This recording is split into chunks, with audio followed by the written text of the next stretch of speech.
फिर आपके आए दिन धरने हो जाते हैं, उसकी वजह से छुट्टी। फिर कहते हैं जी कि हम ऑनलाइन करेंगे। ऑनलाइन कैसे होंगे, इंटरनेट ही नहीं है। इस्लामाबाद में इस टाइम ना आपका इंटरनेट चल रहा है। अगर आपने इमरजेंसी होगी या आपने कहीं बाहर जाना है, कोई खाने पीने भी जाना है, या आप रोड पे इस टाइम ट्रैवल नहीं कर सकते, आपके कंटेनर हर जगह लगे हुए हैं, आपको हर जगह ऐसे नज़र आएगा कि भाई इस्लामाबाद के अंदर पता नहीं क्या होने लगा है, पुलिस ही पुलिस हर जगह है। आपका ना वीपीएन चल रहा है, ना इंटरनेट चल रहा है। ख़ास तौर पे इस्लामाबाद के अंदर बिजनेस तो बिल्कुल ना होने के बराबर है। अच्छा ज़ुहैर साहब, हम्म।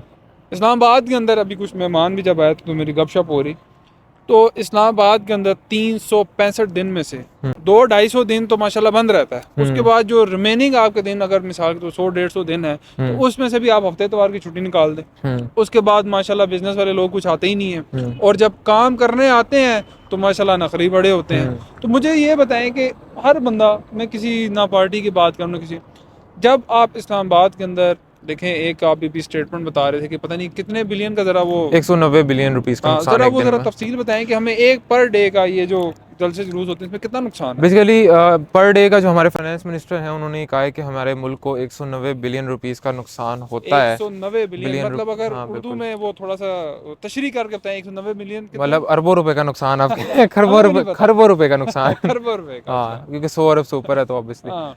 तो वो खरबों रुपए का नुकसान हमारे मुल्क को होता है एक दिन के अंदर। बट उसी के साथ अगर हम इस पॉइंट पे भी गौर करें कि जो हम इंटरनेट बंद कर देते हैं या जो हम वीपीएन्स के थ्रू भी इस टाइम पे इंटरनेट नहीं इस्लामाबाद तो में ये नहीं चल रहा। यही सारा नुकसान वही बता रहे हैं कि यार ये वीपीएन बंद नहीं, वो करने की वजह धरनों से। का बता रहे हैं, वो सिर्फ जो सड़कों के बंद होने की वजह अच्छा से मतलब है। वो ये बता रहे हैं कि यार जो हम ट्रांसपोर्ट सिक्योरिटी का, प्रोवाइड कर रहे हैं। एक्सपोर्ट का, आपके जो ट्रांसपोर्ट का सारा है, क्योंकि जब देखें जब हाँ। सड़कें बंद हो गई तो एक्सपोर्ट इंपोर्ट ट्रांसपोर्ट सब बंद हो गई ना। और इसके बीच में ये भी शामिल हो जाएगा कि जो लोग धरनों पे आ रहे हैं उनको सिक्योरिटी जो प्रोवाइड की जा रही है, हाँ ऑब्वियसली बिल्कुल, देखो जो पुलिस पैसा वाले लगता है हैं हर चीज़ में वो वो पैसे सारा। लगते हैं उनकी, अगर हुकूमत की कोई मशीनरी यूज़ हो रही हो वो वैसे तो नहीं वो चलेगी भी पानी लगता है, से, बिल्कुल उसमें भी बिल्कुल पेट्रोल लगेगा। बिल्कुल। और जो अभी इस टाइम पे इंटरनेट बिल्कुल नहीं चल रहा इस्लामाबाद के अंदर, और ना सिग्नल्स आ रहे हैं ना नेट चल रहा है, तो वाईफाई का नेट नहीं चल रहा है। इंस्टाग्राम, व्हाट्सएप, यूट्यूब इस टाइम पे डाउन है। अपलोडिंग डाउनलोडिंग कुछ नहीं हो रही है इस टाइम पे। और इसी वजह से हम, ये आपको नज़र आ रहा है हमारे हम पास अब आपको, कोई काम हाँ, नहीं है। हम आके वीडियोस बना रहे हैं, हो सकता है जब आपको वीडियो मिले तो या तो धरना ख़त्म हो चुका होगा, या तो मेरे ख्याल से धरना चल ही रहा होगा। मेन कंसर्न है, चलो बिजनेस तो तबाह हो चुके हैं ऑलरेडी। कोविड-19 2019 से जब शुरू हुआ और आज 2024 है, तो हम 5 साल हो गए संभल नहीं पाए। लेकिन चलें फिर भी किसी ना किसी तरफ ठीक जा रहे हैं। स्टॉक मार्केट हम्म। थोड़ा, हर दिन हम न्यूज़ तो देखते हैं ऊपर जा रही है, लेकिन प्रैक्टिकली हम्म। नज़र नहीं आता। हम कह तो रहे हैं आईटी इंडस्ट्री हमारी बहुत ऊपर जा रही है, लेकिन आए दिन हमारा इंटरनेट बंद है, वीपीएन बंद है, तो करोड़ों लोगों को नुकसान है। नहीं, इसमें देखें पॉइंट जो मेन चीज़ है ना, आप किसी भी चीज़ को बैन करना, किसी भी चीज़ को बंद कर देना वो सोल्यूशन नहीं होता। अगर आप लेट्स सपोज एक्सीडेंट बहुत होते हैं तो आप गाड़ी चलाना बंद कर देंगे, हम्म। ठीक है। अगवा हो रहे हैं बच्चे तो आप बच्चों को ये कहेंगे कि बाहर जाके ना खेलो, बिल्कुल डर के अंदर बैठ जाओ। सो ये डर जो होता है सोल्यूशन नहीं होता। बात देखें जितनी भी बिजनेसेस हैं, आईटी इंडस्ट्री सिर्फ वाहिद एक इंडस्ट्री जो पाकिस्तान के इस टाइम पे चल रही है।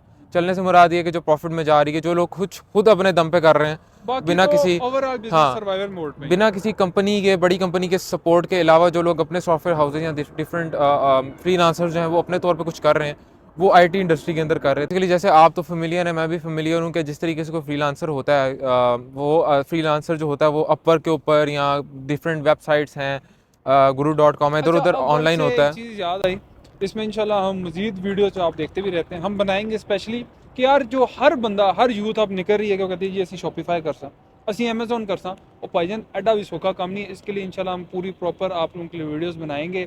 कुछ तैयारी हमारी हो भी रही है, आपके साथ शेयर भी करेंगे। अच्छा, आप ज़रा कंटिन्यू करें। मैं ये कह रहा था कि अपवर्क होता है, डिफरेंट प्लेटफॉर्म होते हैं, उस पर अगर आप 2 मिनट के लिए भी ऑफलाइन आ जाते हैं तो आपका जो रिस्पॉन्स करने का टाइम है वो वहाँ पे उतना ही लंबा होता जाता है, 2 घंटे का, 4 घंटे का। परफॉर्मेंस डाउन होती रहती है, आपकी गिग नीचे आना शुरू हो जाती है, आपकी अरसे की मेहनत ज़ाया हो जाती है। और उसके अलावा भी जो बाहर के कंपनी के साथ काम कर रहे हैं, देखें आप उस कंपनी के साथ या उस बंदे के साथ काम करेंगे कि जो हर आए दिन दूसरे दिन के, यार मेरा ये मसला है, मेरा वो मसला है, ये मसला है, मेरा वो मसला है, मैं आज नहीं आ सकता, कल ये मसला है, तो आप कहेंगे यार तुम आओ ही ना, ठीक है। अच्छा चले, अल्टीमेटली, हमने अब कंपनीज की भी बात की, बिजनेस की भी बात की। अब जो हम अपना फ्यूचर तैयार कर रहे हैं, बच्चे तैयार हो रहे हैं, जो यंग जनरेशन तैयार हो रही है, और भाईजान आए दिन स्कूल बंद है। स्कूल बंद है, पहले तो हमने स्मोक की वजह से बंद किए, फिर पहले हमें गर्मियों की छुट्टियां दे दी उनको, फिर सर्दियों की छुट्टियां दे दी, स्मोक की वजह से दे दिया, फिर आपके आए दिन धरने हो जाते हैं, उसकी वजह से छुट्टी। फिर कहते हैं जी कि हम ऑनलाइन करेंगे। ऑनलाइन कैसे होंगे, इंटरनेट ही नहीं है, तो बच्चों का क्या फ्यूचर है। बेसिकली देखें, हर चीज़ का कोई सोल्यूशन, जिस तरह मैंने कहा है ना कि वो बंद कर देना चीज़ों को नहीं होता। हाँ, ये ज़रूर हो सकता है कि हम स्मोक की एक सिचुएशन समझ सकते हैं कि चलें उसका कोई अल्टरनेटिव नहीं था। ज़ाहिर सी बात है, बच्चों को वो चीज़ ज़्यादा अटैक करती है। देखिए अल्टरनेटिव तो ठीक है नहीं है, लेकिन स्मोक तो हमें पता हर साल आनी है, तो उससे पहले ही हमें तमाम ये मामलात क्लियर करने चाहिए। जैसे कि गाड़ियाँ, एक वीडियो आपने देखी होगी, मैंने डाली भी थी। पहले एक तरफ हम बात ज़रूर करते हैं कि यार हुकूमत की जिम्मेदारी है, दूसरा हमारी भी तो जिम्मेदारी है। बिल्कुल। हम चलें, हमारे पास कोई गाड़ी, उसको तो ठीक करा के रखो, इंजन का उसका जो गंदा धुआं निकल रहा है वो पोल्यूशन का सबसे बड़ा बाइस बन रहा है। फिर हुकूमत तो नहीं जाती ना मेरा भाई खेत में जाके आग लगा के आती, ये हम लोगों का ही काम है ना ये, और हुकूमत तो नहीं कहती। हर चीज़ अगर हम हुकूमत के ऊपर डालते रहेंगे तो मेरा भाई फिर हमारी क्या जिम्मेदारी। हम कहते हैं कि ये पत्थर भी उठाना हुकूमत की जिम्मेदारी है, ये कचरा भी साफ करना हुकूमत की जिम्मेदारी है। ठीक है, हुकूमत की किसी ना किसी जगह जिम्मेदारी है, लेकिन हुकूमत क्या क्या देखे।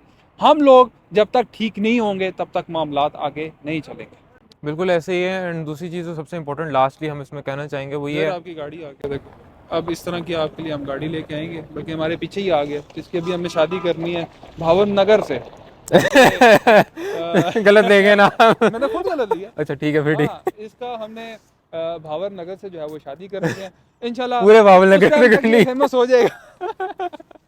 अच्छा, बैक टू हम टॉपिक आते हैं। हाँ, ये गाड़ी जरा मैंने देख ली तो मैंने कहा बच्चे की जरा शादी भी करा दें।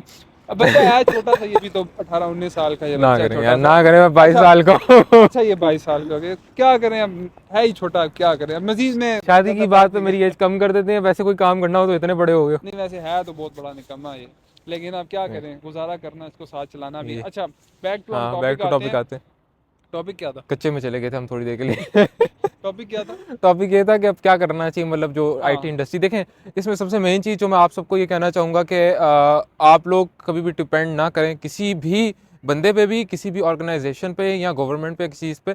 आप खुद उठें और अपने लिए कोई ना कोई स्टेप अच्छा उठाएं। एक अच्छा, बहुत अच्छा इकदाम हुआ है, इससे मुझे बात जो मेरे माइंड में आई है क्या, कि जब आज से कुछ साल पहले आप, मैं, हमारा कैमरा मैन या दूसरा चीज़ जो भी बंदे हैं वो हुकूमती नौकरी की तरफ जाते, सरकारी असी नौकर बन जासा, हम्म। सरकारी नौकर बन सा ते ऐश कर सा रिश्ता भी हो सी ना। रिश्ता, अच्छा। रिश्ता लेने जब जाते थे कहते थे कि ये सरकारी नौकर है भाई, रिश्ता भी मिलेगा। सरकारी नौकरी वाला। हाँ, सरकारी नौकरी वाला। हाँ, तो अब सूरत हाल क्या है अब कि डिफरेंट ट्रेंड थोड़ा सा चेंज हो चुका है। नहीं हुआ, ट्रेंड चेंज नहीं हुआ। देखें, अगर आप पढ़े लिखे लोगों की बात करें तो वहाँ हो सकता है थोड़ा बहुत ट्रेंड चेंज हो गया, बट अगर आप बैक होम हमारी गांव या जितने भी वो इलाके हैं उधर जाके देखें तो अभी भी ट्रेंड हुई, बिकॉज दे थिंक के एक जॉब सिक्योरिटी जो है उनको लगता है कि बंदे के पास गवर्नमेंट जॉब में है। नहीं, अब देखो बीच में कुछ न्यूज़ आई थी, वो हम्म। कह रहे थे कि हम 50 या 60 साल बाद रिटायरमेंट होती है, 60 साल बाद रिटायरमेंट हम्म। होती है तो हम आपको पेंशन नहीं देंगे, पेंशन हम्म। ख़त्म हो जाएगी। तो अभी वो चल रही है न्यूज़ या क्या उसका बना? बेसिकली अभी उस पर न्यूज़ ही चल रही, कुछ उस पर हतमी फैसला तो नहीं आ सका, बट अगर आ भी जाता है तो देखें, एक अगर यूथ का गोल ये है कि हमने इतनी पढ़ाई लिखाई करके मास्टर्स करके गवर्नमेंट जॉब ही करनी है, तो फिर क्या ही आप उसमें सोच सकते हैं कि मजीद आगे फ्यूचर होगा, बिकॉज लेकिन उसका एक तरह प्राइवेट से गोल ठीक भी है। नहीं। देखें, गवर्नमेंट का काम होता है कि वो प्राइवेट सेक्टर को नरिश करे, और प्राइवेट सेक्टर अपने आप में एक बहुत बड़ी इंडस्ट्री खड़ी करे। पूरी दुनिया में होता है, अमेरिका में देख लें, इंडिया में देख लें, बांग्लादेश में देख लें। आप मुझे बताएं कि बांग्लादेश की कितनी गवर्नमेंट कंपनीज का नाम आपको पता बड़े रियल इस्टेट टाइकून हैं जो पाकिस्तान में भी थे, अभी बाहर हैं। वो अभी कुछ ऐसे रियल इस्टेट टाइकून हैं भी जो कहते हैं कि भाई हमें एक जैसे ब्लू एरिया का एरिया देते हैं या मोटरवे के आसपास भी हम कमर्शियल बना दें तो हम मुल्क का कर्जा उतार सकते हैं। और जहाँ तक देखा जाए, अगर फिगर्स में जाया जाए या टेक्निकली बात की जाए तो हाँ ये मुमकिन है, लेकिन ओबियसली हमारे मसले मसाइल कुछ ज़्यादा ही हैं हट के, सही नहीं होंगे तब तक हम किस तरह ग्रो करें। बेसिकली लास्ट हम आप लोगों के लिए बात यही कहेंगे कि अगर तो आप लोग इस उम्मीद पे बैठे हैं कि हम लोग हर चीज़ का, देखें, जो ब्लेम होता है ना वो बड़ा आसान होता है नुमान भाई, मैं आप पर डाल दूँ, गवर्नमेंट पर डाल दूँ, मैं इसलिए नहीं कर पाया क्योंकि ये नहीं, था वो आप था। बाकी नहीं करते जो मैं आप पे करता हूँ। तो वो बड़ा इजी होता है ब्लेम डालना। इसी गुर्बत या इसी मुल्क के अंदर से कितने बड़े, अब डॉक्टर अब्दुल कदीर खान साहब, एटॉमिक पावर उन्होंने हमें दी, तो बहुत बड़े बड़े नाम यहीं से निकले हैं। अच्छा देखें, हमेशा मेरा जो अपना एक माइंडसेट है, हम कहते हैं यार अपना हमारा आइडियल कौन है। आप बताओ कि आपके आइडियल क्या है। आप पाकिस्तान में तो कोई नहीं सोचते होगे। अगर मैं को पाकिस्तान के अंदर से तो एक ही नहीं, बंदा, पाकिस्तान का आप छोड़ दो, नहीं पाकिस्तान में एक है, कौन है? कायद-ए-आज़म मोहम्मद अली जिन्ना। उसके अलावा अगर आप कहें कि मैं किसको आइडियलाइज करता हूँ तो वो इलॉन मस्क होगा। हाँ, अभी मैं इसी तरफ आता हूँ, जो हमारी आजकल की इस जैसी यंग जनरेशन है वो कहती है जी एलॉन मस्क। फेसबुक जिसने बना दिया जी, बिल गेट हो गया जी, आपका और कौन सा, मार्क जुकरबर्ग आ गया आ जी। गया जी। अच्छा, इन लोगों को हमने आइडलाइज किया हुआ। अब पाकिस्तान के अंदर भी बड़े बड़े हीरे हैं भाई, आप उनको नहीं देखते कि उनकी क्या सक्सेस स्टोरी है। हाँ हाँ, सही बात है। अच्छा देखें, उनकी सक्सेस स्टोरी देखनी चाहिए। हम बात करते हैं फॉर एग्जांपल एक कंपनी को ले लेते हैं यार, डिवॉटसन, हमारे बड़े अच्छे बुजुर्ग हैं ज़फ़र बख्तावरी साहब, उनकी यार एक पूरी स्टोरी है। और इंशाल्लाह मैं कोशिश करूंगा कि उनसे रिक्वेस्ट करेंगे, उनका हम इंटरव्यू भी करेंगे यार, उनकी क्या सक्सेस स्टोरी है। इसी तरह बहुत सारी ऐसी कंपनीज और ब्रांड हैं, छोटे मोटे बड़े, जो यहाँ से लेके यहाँ तक गए, इंशाल्लाह उनकी भी स्टोरी बताएंगे। तो मेरे बच्चों, मेरे भाइयों, मेरे बुजुर्गों, बहनों जो हमें देख रहे हो, तो कोशिश करो कि उनको भी आइडियलाइज करो। वो एक बहुत हाई लेवल तक पहुंच चुके हैं जी, हम कहते हैं जी ऐसी फेसबुक जैसा कुछ बनाया, तो बनाओ ना यार, देर किस चीज़ की है। लेकिन पहले अपने पाकिस्तान के अंदर देखो। हमेशा मैं एक चीज़ आप लोगों को कहता हूँ कि भाई पाकिस्तान के लिए सोचो, पाकिस्तान के लिए काम करो, और पाकिस्तान के लिए कुछ ऐसा कर जाओ कि दुनिया में उसका फ़ख्र से सर बुलंद हो। अल्लाह हाफिज़। इंशाल्लाह मज़ीद इंफॉर्मेटिव वीडियो के साथ आपके साथ आते रहेंगे। अल्लाह हाफिज़।